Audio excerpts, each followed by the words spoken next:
Осы көзді түсінбейсің. Кеше ғана жаңбыр жауып нөсерлетіп тұр еді. Бүгін күн шайдай ашық. Сабақтан кейін дәстүрлі жолмен тарих курсқа.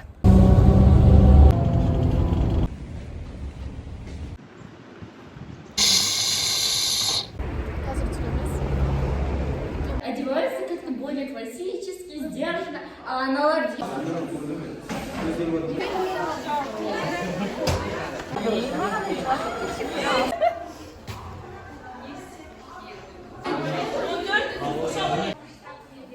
Бүгінгі сабақтар бітті. Ертең Ақберен оқуларына барам. Соған өлеңдер жинағымды шығарып, енді үйге бара жатырмын.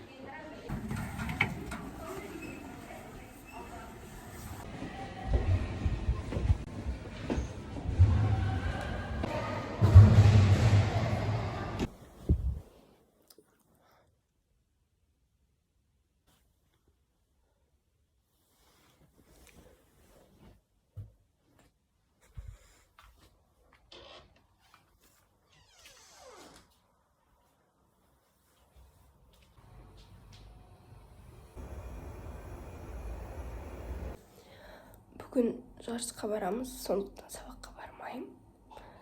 Енді жарысқа жиналу керек. Сағат 8:30, 1 сағаттан кейін маған шығу керек. Енді маманы күтіп отырмын. Ол Алуаны садикқа баруға кеткен. Қазір келіп, менің шашымды өріп береді. Былай, мына жерінен алып, өріп, сосын артынан түйіп береді. 1 қыркүйектегідей етіп берші деп сұрадым.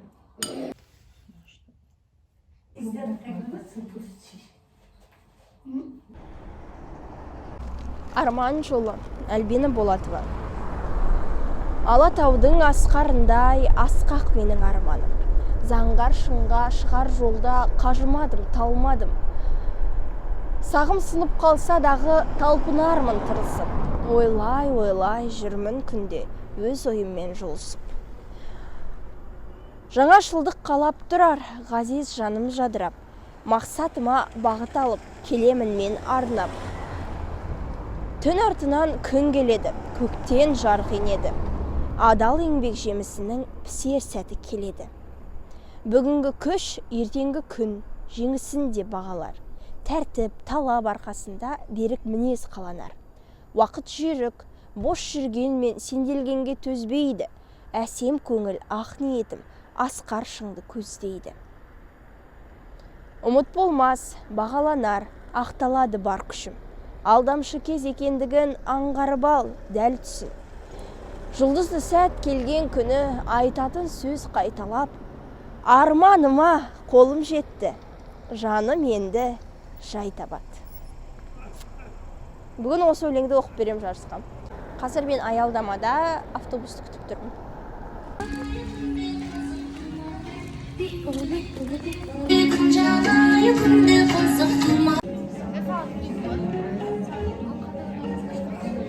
Ұлықтап ел тарихын айтпақ едім, алдымен амандасу салтым менің. Жарыс мүшайра бітті. Шешімі 3-ші орын.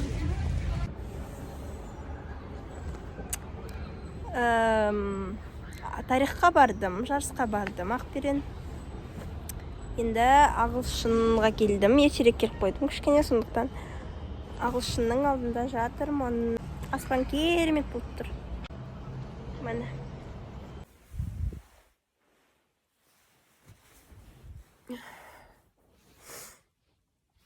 Қалай шығатты менің тұрғым келмей тұрғанын білсеңдер ғой. Ұйықтағым келіп тұр. Бірақ тұру керек.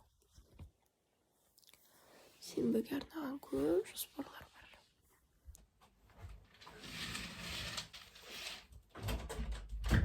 Бүгін ақындар мектебі Ақберенге соғуым керек, біріншіден. Ал екіншіден, робототехника орталығы туралы материал жинақтау. Әзірге тек Инстаграммен жұмыс жасап жүрмін. ютубқа да канал жалпы ашылып тұр. Каналға да жүктеу керек. Бірақ ютубтың бір несі, бәлкім біз білмейтін шығармыз, инстаграмда сонша мегабайт алатын шығар. Бірақ ютуб енді мегабайт шынын айтқанда жейді. Оған 3-4 минуттық видео салу үшін сен 4-3 гигабайтыңды құртуың керек сол үшін. Сондықтан ютубпен әлі жақын тығыз байланысқа отырған жоқпыз. Барлық шаруамды бітірдім. Ақберенге де бардым, робототехника орталығына да бардым. Бүгінгі күннің қорытындысы ретінде біз үшін қарапайым болып көрінген нәрселердің астарында шашым! Шашым! Арс етіп менің статусымды түсір жүргенде шашым. Сіз айтып отыр едің бе? Сарықчайға барып, қымыз алып, енді үйге келдік.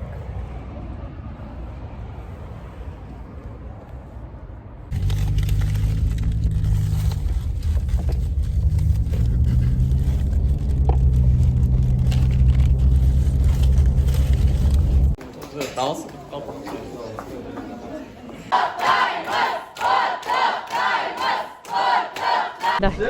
Бәріне сәлем. Сіздермен бірге мен Булатова Альбина. Сау болыңыздар. 11 сыныптар болып ұстаздар күніне би дайындап жатыр. Мынау билейді. Ал мен билемеймін, сондықтан шарап маңырап жүрген түрлері міне. Почему все такие нервные? Бүгінгі күнді қысқаша сипаттау. Почему все такие нервные? Неге барлығының жүйке жүйесі қозып жүр? Дауылмен, желмен күресіп келе жатырған 5 күрескер қыз. Біз ғой күресіп жатқан, олар біздің артымызда. Иә, ықта келе жатырған 3 адам және күрескер екеу. Алиханды ұйқысына тұрғызып, өзім кішкене мызғып алып, одан айтып бүйтіп Алиханы жуындырып болғанша сағат 4 болды. Түскі асты, бер. Мамиш. Олар жей алмайды ғой. Түскі асты сағат 4-те ішіп отырмын мен мысалы. Бұл не деген бассыздық? Гүл Сапарғали қызы. Ол маған жатқызғанда батыр. Түсінбеймін. Сондықтан да алмайды. Вряд ли олар бұл видеоны қарар.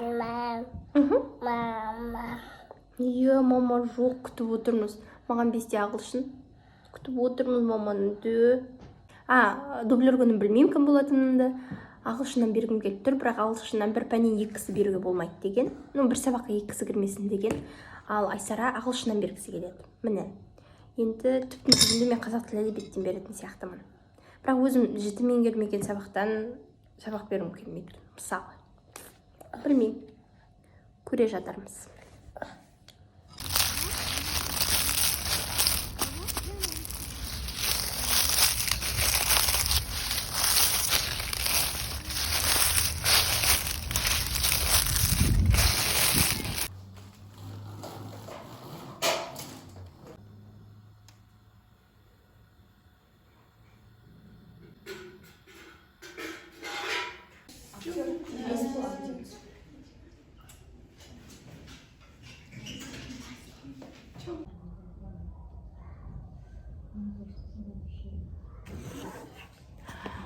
Қазір кітапханада отырмын. Сағат 12-де мұғалімдер күніне мерекелік концерт өтеді. Соған Досжан екеуміз жүргізуші боламыз. Бүгін дублер күні. Әдебиеттен бірінші сабақ бердік. Әмина екеуміз. Енді абайда сабақ жоқ, сондықтан біз бос отырмыз. Біздің сыныпқа сабағы бар, бірақ оны өзі беретін сияқты. Солай. Міне қазір Әминаны көрсем.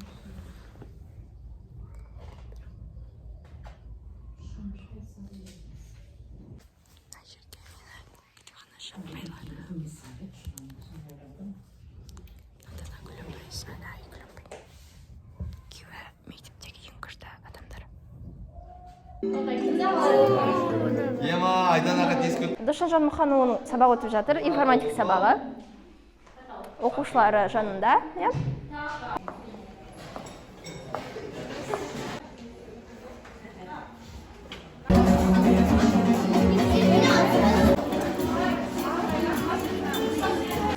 Мұғалімдер күніне арналған концертте Досжан екеуміз жүргізушіміз.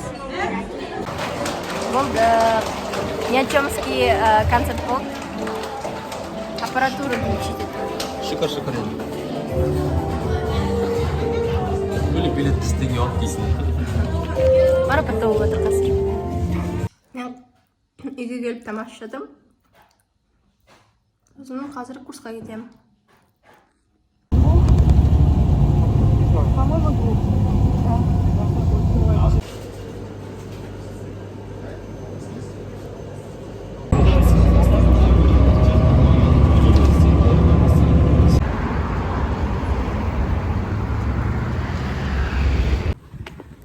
Ертең маманың туған күні. Енді апамның үйіне келе жатырмын. Себебі маған тортқа арналған бисквит пісіру керек. Үлгеремін бе жоқ па білмеймін. Оның үстіне менің есімде шығып кеткені ертең 2 БЖБ-ның бары және ертең жалпы сабақ екен. Мен неге екенін білмеймін. Демалыс деп ойлап жүрмін.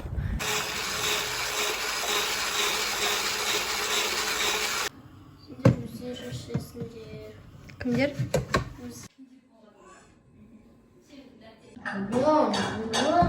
Моя семья.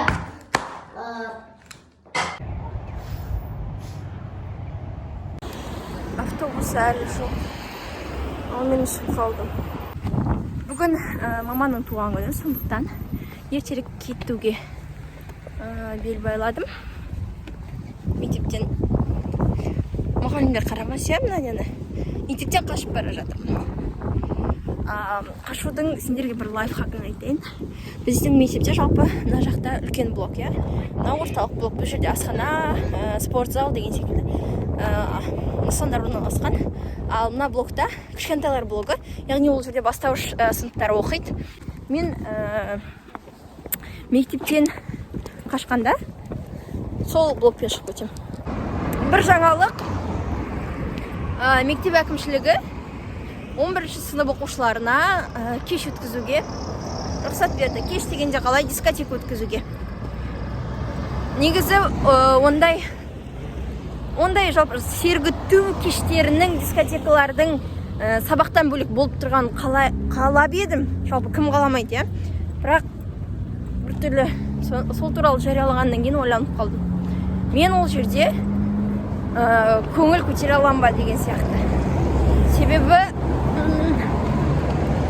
шынымды айтайын, менімен шамалас, менің қатарластарыммен салыстырып қарағанда, менің қасымдағы достарымның музыкалық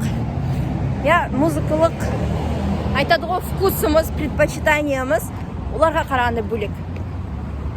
Барлығымыз білеміз, қазір не тыңдайды олар, қандай әуенге билейді, әрине инстасамка, иә, сондай қыртқандарға билейді. Менің нем, иә, менің көзқарасым. Ертең дискотекада сондай қосса, білмеймін, тағы да артқа тартып шығып кетем бе деп. Артқа тарту емес, ол маған ұнамайды, сондықтан шығып кетем, болды.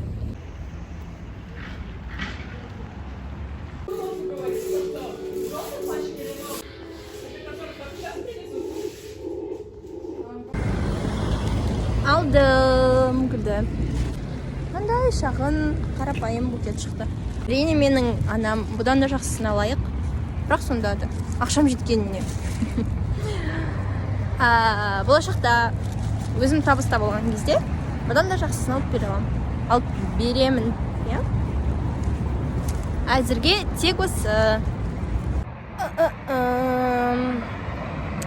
Мен деген ағылшынға бара жатырмын, бірақ ағылшынға бармас бұрын тортқа қажетті заттарды алып келуге тез жарты сағат бұрын шығып кетіп бара жатырмын дәл қазір. Негізі ескі құсқы темір болғанымен бір жаққа шығар кезде әжем екеуміз таласатын нәрсе ол мына велосипед. Қазір осымен судыратып барып алтындарға соғам, кондитерлік дүкенге соғам. Содан кейін ағылшынға барам. Мен кеттім.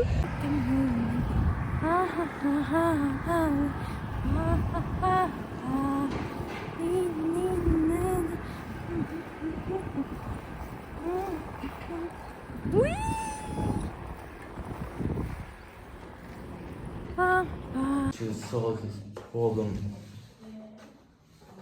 вас.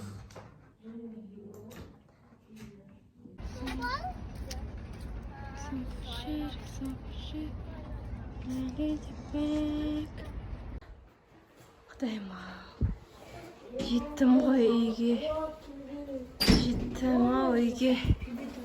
2 сағат жарым жүрдім ғой мен великпен. Шаршадым, достар, шаршадым.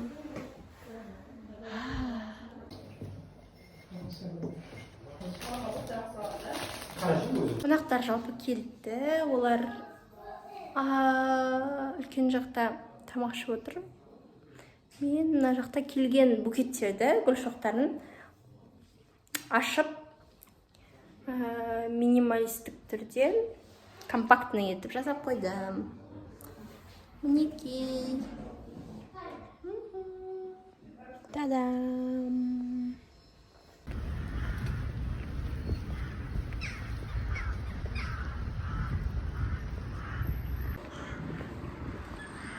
Құстардың барлығы жылы жаққа ұшып бара жатыр.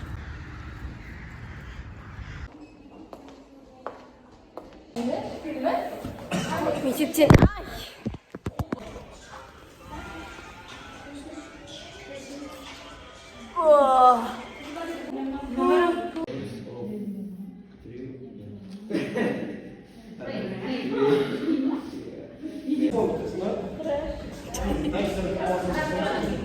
Знаете, меня бы на кем обозвали? Обозвала Зухра. Еще бәрі я дейді ғой. Маған айтады, Францияда жүретін гея аялар сияқты. Мои одноклассники абьюзеры. 30 мектепте ұстаздарға арналған концерт болып отыр. Барғым келді. Кетудің амалын таппай қалдым. Менің мынандай миң жоқ қой. Сен ба? Мана не салам, ішіне салдым ғой.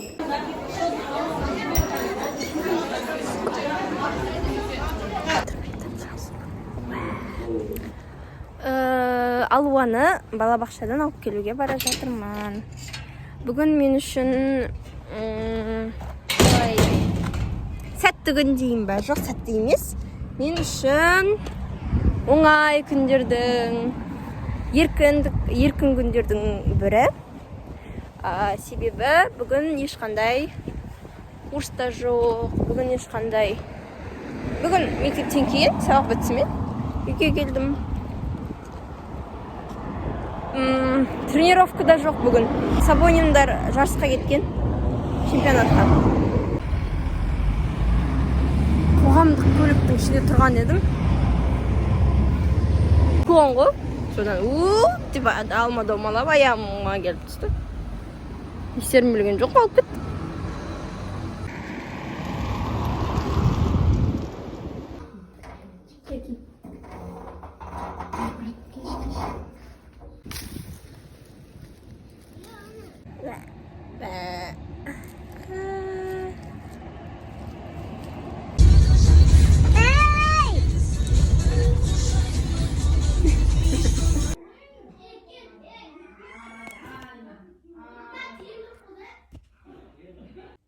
Мен сабақтарымды қарадым, шамасын кейбіреуін жасадым. Я обрекаю тебя быть хорошим журналистом. Обрекаю деген не? Құрсын білмеймін, похуй дегенде, типа, бағыштаймын деген сияқты ғой. Тұршы. Бә, видео. Такая милая, хорошая. Один такая милая. Поста тұрған автобусқа жүгіріп барып міне салған едім. Әбден банкқа келгенде аңғарып тұрмын ғой, дұрыс емес екен. Отырған автобусының бес емес екен. өзім оның үстіне кешігіп бара жатырмын.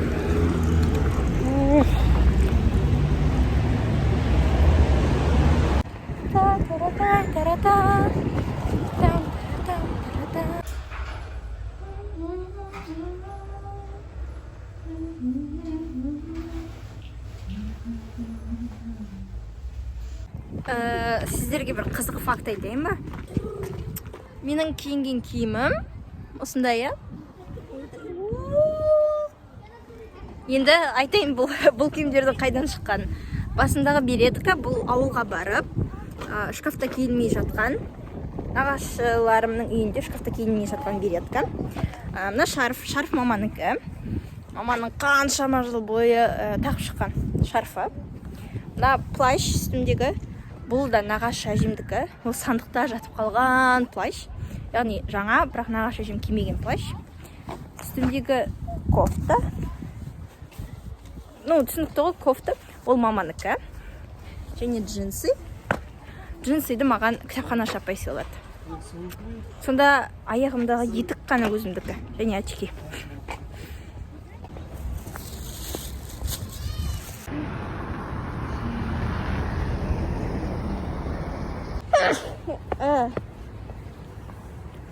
That's not hijab. That's just a scarf and повязка.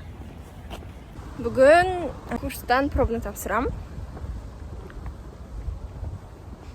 Осыған дейін пробныйды жай ғана шығармашылық деп тапсырып келе жатырдым. Яғни шығармашылық деген ол оқу сауаттылығы мен тарих жай ғана. Ол 1 сағат, 1,5 сағаттың айналасында. Енді бүгін 4 сағат отырам. 5 пәнді толықтай тапсырам. Қазақ тілі әдебиеті, математикалық сауаттылық, оқу сауаттылығы және тарих. Сондықтан 60 плюс алғым келеді балда. Бұл ең бірінші пробный. Не істеп жүрсініп. Айсараның осыншама уақыт бойы қақсаған Ланчжоуына келдік.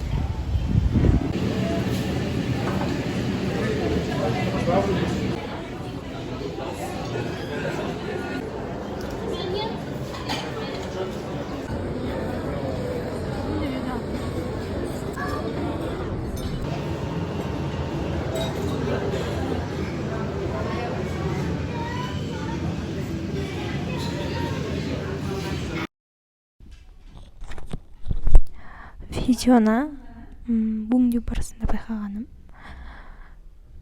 менің түсіріп шыққан кадрларым влогтағыдай емес, яғни толық емес. Менікі көбіне өзімнің күнделікті жүргізіп жүрген, айтарымды айтатын, жазбаша емес, ауызша бейне күнделік сияқты. Сондықтан қалай бар, солай. Және бұл көпшілікке арналған емес, қоғамға емес. Өзгелерге пайдасы жоқ, былайша айтқанда. Таза өзім үшін естелік ретінде 2022 жылдың қыркүйек айының қалай өткен туралы баяндайтын, 10 жылдан кейінгі Альбина қарайтын сондай бір естелікке толы жылы видео шықты.